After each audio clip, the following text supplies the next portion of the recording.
தண்ணீர் இங்கே கொடுக்க முடியலை. சொந்த லாரிகளை வைத்துக்கொண்டு அவர்களுக்கெல்லாம் பெரம்பலூருக்கு தண்ணீர் ஏற்பாடு செய்து கொடுத்தோம். அது 50 ரூபாய் நாங்கள் செலவிட்டோம். அது அதுவும் சொந்த நிதி தான். அதே மாதிரி நான் சொல்கிற முக்கியமான ஒரு திட்டம் காமராஜர் காலத்திலிருந்து இப்போ பார்த்தீங்கன்னா அரியலூர், பெரம்பலூர், துறையூர், நாமக்கல் இந்த 4 நகரங்களையும் இணைக்கிற ஒரு ரயில் பாதை காமராஜர் காலத்திலிருந்து மக்கள் கேட்டுக்கொண்டே இருக்கிற அந்த ஒரு திட்டம். அடுத்த காமராஜர் காலம் எங்கே இருக்குது நம்ம இங்கே 50-60 ஆண்டுகளுக்கு வரையும் அது அப்படியே முயற்சி செய்தும் அதை பெற முடியாமல் நிலையில் இருந்தது.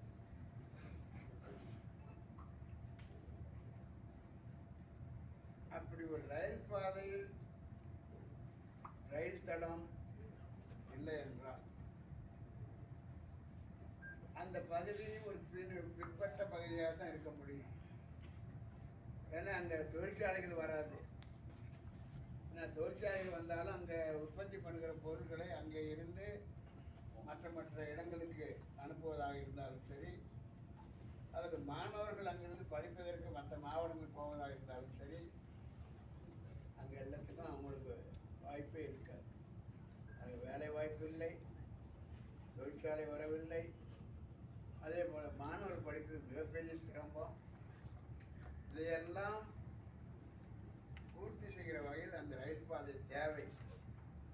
ரயில் பாதை இந்த பகுதியில் பெரம்பலூர் வாழ்கிற பெரம்பலூர் பாராமண்டலத்துக்கு உட்பட்ட பகுதியில் வாழ்கிற மக்கள் இன்னும் அவங்க ஊரில் ரயில் பாதை பார்க்கல. திருச்சிக்கு போய் பார்க்கலாம், வேறு ஏதாவது தள்ளி போய் பார்க்கலாம்.